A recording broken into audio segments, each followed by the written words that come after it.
Nama saya Exabila Ramadan T dari Prodi Ilmu Administrasi Negara. Di video ini saya menyampaikan tugas 1 mata kuliah logika. Berikut adalah tugas saya. Soal nomor 1, tram. Pada hakikatnya berbagai menjadi banyak jenis, sebut dan jelaskan 3 macam tram tersebut, sertakan juga contohnya. Jelaskan. Nomor 2, jelaskan dan berikan contoh bentuk sesat pikir logical kalifasi, bagaimana agar terhindar dari logical lagi. Jawabannya nomor 3 macam. Nomor 1 ya, kita jawab 3 macam tram dan contohnya. Dalam logika, tram adalah kata atau kelompok kata yang digunakan untuk menyatakan sesuatu objek atau gagasan tram. Dibedakan berdasarkan cakupan sifat dan bentuknya, yaitu A. Tram umum, general tram. Penjelasan tram yang mencakup banyak individu dalam suatu kelompok. Contoh, manusia, hewan, kendaraan. Contoh berikutnya, sehari-hari. Hewan perlu dijaga kelestariannya. Tram hewan mencakup banyak jenis seperti kucing, anjing, gajah, dan kawan-kawannya. Terus yang B, tram khusus, partikular tram.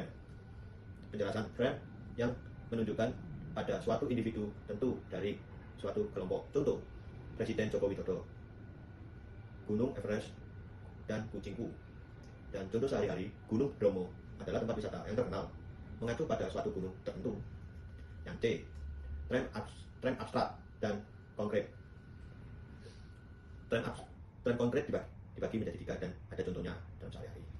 Penjelasan tram yang menunjukkan objek nyata, bisa ditangkap panca indera. Dan contohnya buku, meja, rumah, dan lain-lain. Yang sehari-hari, saya membeli sepatu baru, itu contohnya. Yang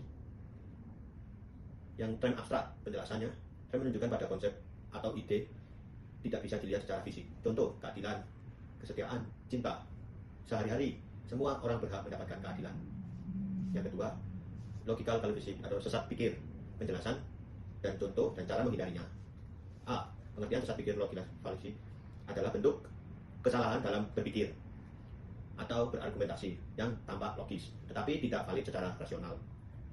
B. Contoh logical fallacy ad hominem.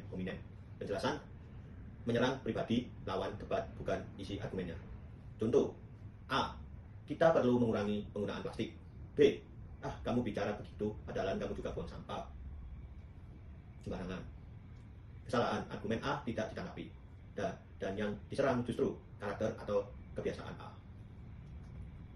Yang C, cara menghindari logical fallacy. Evaluasi. Nomor 1, evaluasi argumen secara objektif, bukan berdasarkan siapa yang menyampaikan. Nomor 2, fokus bukti dan logika yang mendasari argumen. Nomor 3, hindari penggunaan emosi berlebihan dalam diskusi. Nomor 4, pelajari berbagai jenis fallacy untuk mengenali dan menghindari. Nomor 5, latih pikir kritis dan terbuka, hindari menyimpulkan terlalu cepat. Sekian penjelasan dari saya dan jawaban. Bila ada salah kata, maaf.